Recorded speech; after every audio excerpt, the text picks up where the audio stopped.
अंजलि अपने बेटे संजय, बहू रुचि और पोती पीहू के साथ कानपुर में रहती थी। अंजलि का भरा पूरा परिवार था। उसके घर में किसी भी चीज की कोई कमी नहीं थी, लेकिन अंजलि को पोते का बहुत चाव था। वो पोते के लिए हमेशा अपनी बहू के पीछे पड़ी रहती है, लेकिन रुचि हमेशा अपनी सास की बात को टाल जाया करती थी। एक सुबह के समय रुचि डाइनिंग टेबल पर बैठी इमली की चटनी बना रही होती है। तभी अंजलि वहाँ आती है। इमली की चटनी लेकर बैठी है तू सुबह सुबह, मतलब कोई खुशखबरी है। भगवान ने लगता है मेरी सुन ली है। मुझे पोता मिलने वाला है। सदा सुखी रहे बहू, तूने मेरी बात सुन ली। माँ जी आप शांत हो जाइए, आप जैसा समझ रही हैं वैसा कुछ नहीं है। थोड़ा धीरे बोलिए, आस पड़ोस वाले सुन लेंगे तो सुन ले। मैं जोर जोर से चिल्ला कर सबको बताऊंगी कि मेरे घर पोता आने वाला है। सदा सुखी रहे बहू तू। कब से मैं तुझसे पोता मांग रही थी। बहू मुझे पोता दे दे, पोता दे दे। आखिरकार तूने मेरी बात मान ली। माँ जी आप समझ क्यों नहीं रही हैं? ऐसा कुछ नहीं है जैसा आप समझ रही हैं। पहले आप मेरी बात तो सुनिए कि मैं कहना क्या चाहती हूँ। मुझे कुछ नहीं सुनना है। मैं तो खुशी से नाचूंगी। मेरी बहू ने मुझे पोता दिया है। मेरे घर पोता आने वाला है। अंजलि पोता आने की खुशी में पूरे घर में घूम घूम कर नाच रही होती है। तभी संजय अपनी बेटी पीहू को लेकर वहाँ आता है और अंजलि को नाचते देखकर हंसने लगता है। अरे क्या हुआ माँ, आज आप बड़ी खुश लग रही हैं। कौन सी जन्नत मिल गई आपको? जरा मुझे भी तो बताइए। बेटा मैं तो बहुत खुश हो गई कि तूने मेरी तमन्ना पूरी कर दी है और मुझे पोता मिलने वाला है। माँ मेरे ख्याल से तो मैं आपका इकलौता ही बेटा हूँ, और जहाँ तक मुझे पता है कि मैंने आपको कोई पोता नहीं दिया, बल्कि एक पोती दी है जो आपके सामने खड़ी है। तो आपको पोता कहाँ से मिल गया? नींद में हो क्या माँ आप? मैं नींद में नहीं हूँ। लगता है तुझे अभी तक तेरी बीबी ने अपने माँ बनने की खुशखबरी नहीं दी है। क्या? ये कैसे हो सकता है? तुम सच में माँ बनने वाली हो? चुप करिए आप। आपको नहीं पता कि मैं माँ बनने वाली हूँ या नहीं। सब आपकी वजह से हुआ है। माँ जी को पोता पाने के चक्कर में ना पागल हो गई है वो, और कुछ नहीं। उन्होंने मुझे सुबह इमली की चटनी बनाते हुए देखा, बस शुरू हो गई। मुझे पोता मिल गया, मुझे पोता मिल गया।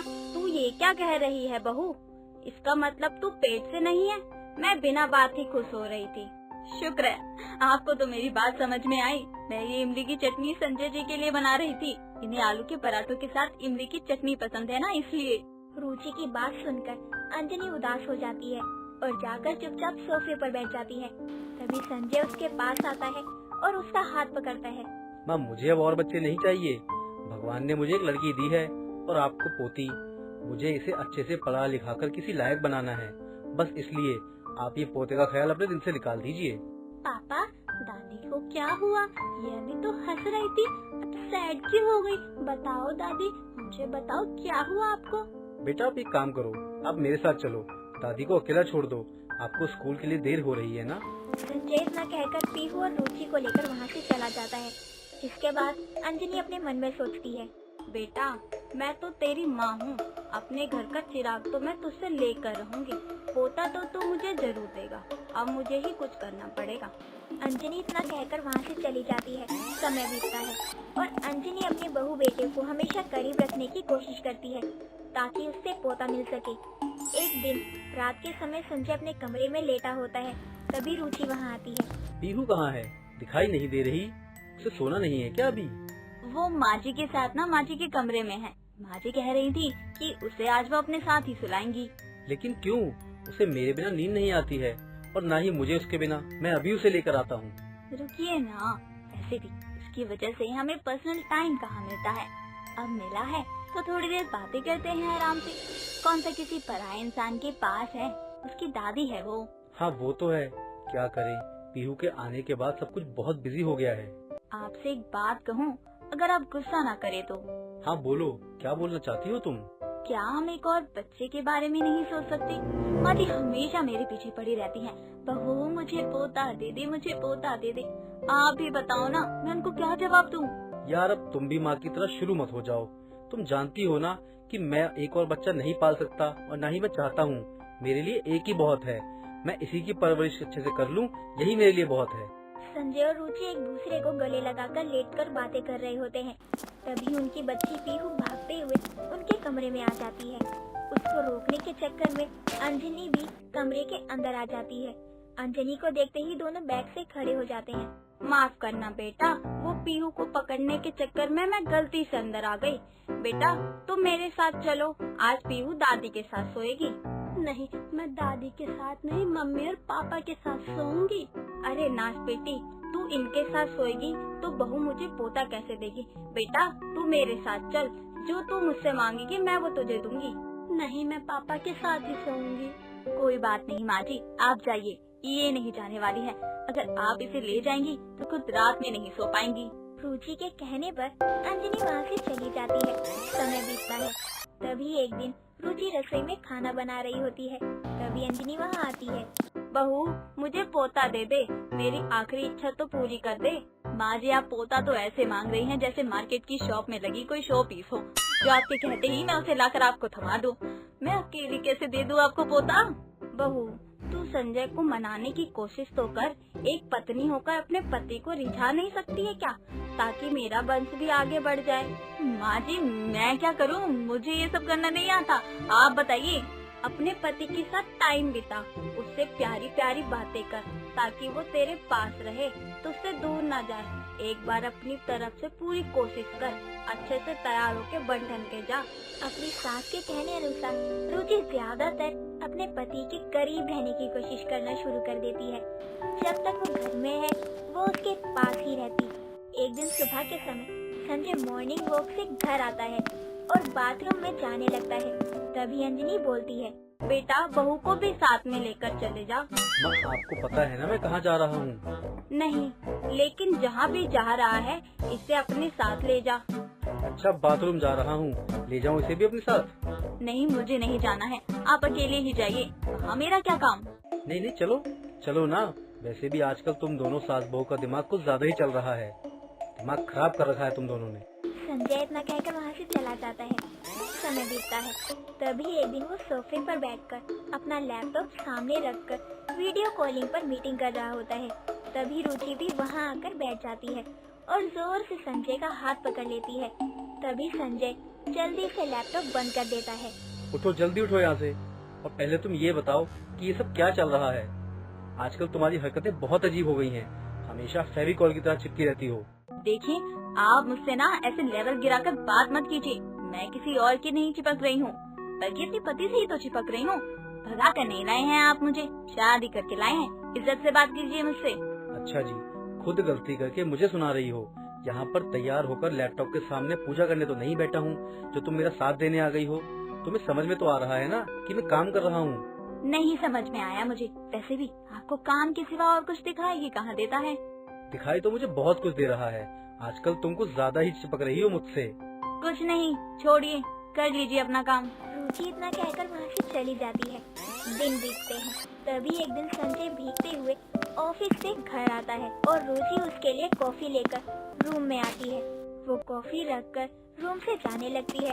तभी संजय उसका हाथ पकड़कर अपनी तरफ खींच लेता है और उससे सॉरी बोलता है, जिसके बाद दोनों एक साथ काफी टाइम स्पेंड करते हैं और एक दूसरे के करीब भी आ जाते हैं।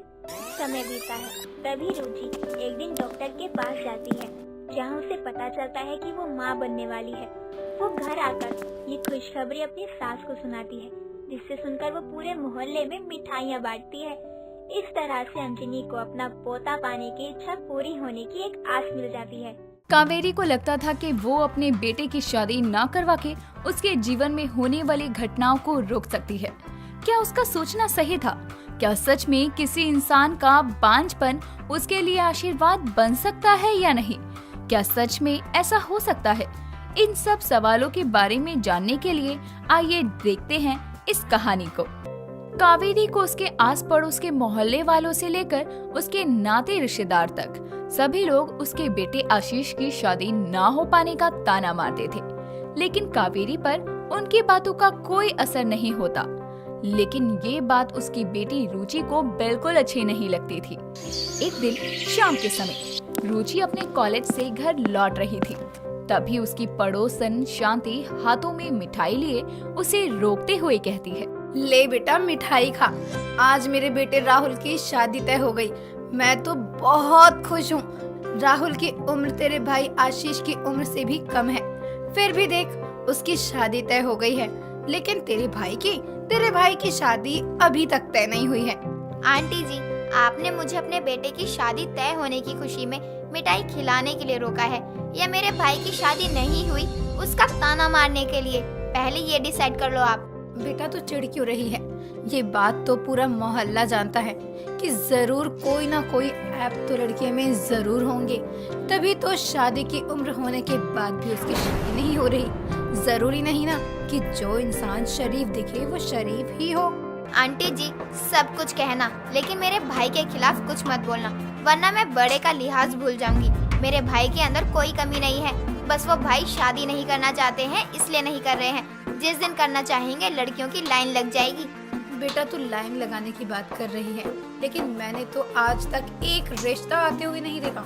घर में एक नहीं दो लोग हैं शादी करने के लिए, पर पता नहीं तेरी माँ कौन सी भांग की गोली खाकर बैठ गई है जो उसे कुछ नजर ही नहीं आ रहा है। शांति और रुचि आपस में बहस कर रहे थे, तभी उनकी आवाज सुनकर कावेरी घर के बाहर आती है और रुचि को शांति से लड़ते हुए देखकर उसके पास जाती है और उसे चुप करवा के उसका हाथ पकड़कर खींचते हुए उसे घर लाती है। तभी रुचि झटके से अपना हाथ खींचते हुए कहती है, क्या है माँ, आप मुझे अंदर लेकर क्यों आ गई हैं? शांति आंटी को मैं अभी बताती, वो अपने आप को समझती क्या है, मेरे भाई के बारे में उल्टा बोल रही हैं। ये क्या तरीका है रुचि अपनों से बड़ों से बात करने का? उनको जो बोलना है बोलने दे, उनके कहने से तेरा भाई बुरा हो जाएगा क्या? ऐसे लोगों की बातों पर ध्यान नहीं देना चाहिए। हाँ, आप तो यही बोलोगी क्योंकि भाई के बारे में लोग कुछ भी बोलेंगे, आपको कोई फर्क ही नहीं पड़ता है। आप भी जानती हैं भाई के लिए कितने रिश्ते आते हैं, तो फिर आप हाँ क्यों नहीं करती हैं भाई की शादी के लिए? लोगों को लगता है भाई की शादी नहीं हो रही है। अभी से मैं क्या बताऊं कि मेरे बेटे की शादी क्यों नहीं करवा रही हूँ। मैं खुद ही परेशान हूँ मैं इन सब चीजों से। बस हो गया, बहुत बोल ली तू चुपचाप अपने कमरे में जा। अपनी माँ की बात सुनकर रुचि गुस्से में अपने कमरे में चली जाती है, जिसके बाद कावेरी सोफे पर बैठकर आंखें बंद करके अपने पुराने समय में खो जाती है, जब वो अपने बेटे आशीष की कुंडली लेकर अपने घर के पंडित के पास जाती है और वो कुंडली देखकर कहते हैं, कावेरी जी, आपके बेटे के जीवन में विवाहित जीवन का योग ही नहीं है और ना ही आपका कोई वंशज होगा आगे। आपके बेटे की कुंडली में बहुत बड़ा दोष है, जिसके कारण आपका वंश आगे नहीं बढ़ेगा। आप ये क्या कह रहे हैं पंडित जी? ऐसा नहीं हो सकता। मेरे तो बेटे की शादी होने वाली है, मैं उसी के लिए लड़की की और अपने बेटे की कुंडली मिलवाने लाई थी और आप ये सब बोल रहे हैं। इसका कोई उपाय तो बताइए। मैं आपके घर का पुराना पंडित हूँ, मैं झूठ नहीं बोलूँगा। देखना ये रिश्ता टूट जाएगा, आपके बेटे की शादी अभी नहीं होगी। और रही बात उपाय की, तो इस समस्या के निवारण आपको समय के साथ मिल जाएगा। कावेरी घर के हॉल में आंखें बंद किए सोफे पर बैठी ये सब सोच रही थी कि तभी उसका बेटा आशीष ऑफिस से घर आता है और अपनी माँ के कंधों पर हाथ रखता है, जिससे कावेरी की आंख खुल जाती है। तभी आशीष कहता है, क्या बात है माँ, आप ऐसे अकेले सोफे पे क्यों बैठी हो? आपकी तबीयत तो ठीक है ना? हाँ बेटा, मैं ठीक हूँ, बस ऐसे ही कुछ सोच रही थी। तू हाथ मुंह धो ले, मैं तेरे लिए खाना लगा देती हूँ। हाँ माँ, भूख तो बहुत जोर की लगी है, आप खाना लगाओ, मैं आता हूँ। आशीष इतना कहकर अपने कमरे में चला जाता है। ऐसे ही समय बीतता है। समय के साथ आशीष अपनी पसंद की लड़की से शादी कर लेता है और नैना को लेकर घर आ जाता है, जिसे देखकर कावेरी हैरान रह जाती है। तभी आशीष उसे नैना के पिता की बीमारी के बारे में बताता है, जिस वजह से उन्हें ऐसे जल्दबाजी में शादी करनी पड़ी, जिसे सुनकर ना चाहते हुए कावेरी को नैना को अपनी बहू के रूप में स्वीकार करना पड़ता है। लेकिन कुंडली के दोष के कारण वो आशीष और नैना को करीब नहीं आने देती थी। एक दिन आशीष अपने कमरे में सोने के लिए जाता है, तभी कावेरी वहाँ आती है और नैना से कहती है, बहू, आज तुम मेरे साथ सो जा, मेरी तबीयत ठीक नहीं है। अगर रात में मुझे किसी चीज की जरूरत लगी तो मैं किसे आवाज दूंगी? माँ, तो रुचि को अपने साथ सुला लो ना, वो कर लेगी आपकी देखभाल। लेकिन मेरी बहू तो ये है ना, अब मेरे लिए क्या ये इतना भी नहीं कर सकती? नहीं माँ जी, ऐसा कुछ नहीं है, मैं आपके साथ कमरे में चलने के लिए तैयार हूँ, चलिए आप। नैना इतना कहकर कावेरी के साथ उसके कमरे में सोने के लिए चली जाती है। समय बीतता है और अचानक से कावेरी को किसी काम से गांव जाना पड़ता है। जब तक कावेरी गांव से वापस आती है, आशीष और नैना एक दूसरे के करीब आ चुके थे। एक दिन नैना रूटीन चेकअप के लिए डॉक्टर के पास जाती है, जहां उसे पता चलता है कि वो कभी मां नहीं बन सकती। जिसके बाद वो रोते हुए घर आती है और अपनी सास को सारी बात बताती है, जिसे सुनकर कावेरी कहती है, बहू तू रोना बंद कर, इसमें तेरी क्या गलती है, तू क्यों रोए जा रही है। और डॉक्टर भी इंसान है, कोई भगवान नहीं, जो वो बोलेगा वही सच होगा। लेकिन माँ जी ये सच है, मैंने अपने सारे टेस्ट करवा लिए हैं, जिससे साबित होता है कि मैं कभी माँ नहीं बन सकती। मैं एक बाज हूँ माँ जी, अब मैं आपका वंश कैसे चलाऊंगी। पंडित जी ने सही कहा था कि इस परेशानी का हल मुझे समय के साथ मिल जाएगा। जब मेरी बहू कभी माँ ही नहीं बनेगी तो इन्हें अपने बच्चे को खोने का दुख ही नहीं होगा। बहू का बांझपन उसके लिए आशीर्वाद बन गया। बहू, जब इस चीज की चिंता मुझे नहीं है तो तू क्यों इतनी टेंशन ले रही है। तेरी तबीयत ठीक नहीं है, तू जाकर आराम कर अपने कमरे में। कावेरी के कहने पर नैना अपने कमरे में चली जाती है। समय बीतता है और धीरे धीरे नैना के बांझपन की बात पूरे मोहल्ले में फैल जाती है। मोहल्ले की सभी औरतें नैना को उसके बांझपन के चलते बहुत सुनाया करती और ताने दिया करती। एक दिन कावेरी की पड़ोसन सरला उसके घर आती है और नैना को आशीष के साथ देखकर उससे कहती है, कावेरी, जब तुझे पता चल गया है कि तेरी बहू कभी माँ नहीं बन सकती है, वो एक बांझ है, तो तू अपने बेटे की दूसरी शादी क्यों नहीं करवा देती है, या पूरी उम्र बिना पोता पोती के ही रहेगी। तू अपनी सलाह अपने पास रख। मुझे मेरी बहू या उसके बांझपन से कोई परेशानी नहीं है, ना ही मुझे बच्चों का इतना शौक है। इसलिए अगर आगे से तुझे ऐसे विचार लेकर मेरे घर आना है तो बेशक मत आइयो। हाँ हाँ ठीक है, नहीं आऊंगी। आज तुझे मेरी बातें बुरी लग रही है, लेकिन कल देखियो तू खुद मेरी बात को मानेगी और अपने फैसले पर पछताएगी। सरला इतना कहकर वहाँ से चली जाती है और उसकी बात सुनकर नैना को बहुत दुख होता है और वो रोते हुए अपने कमरे में चली जाती है।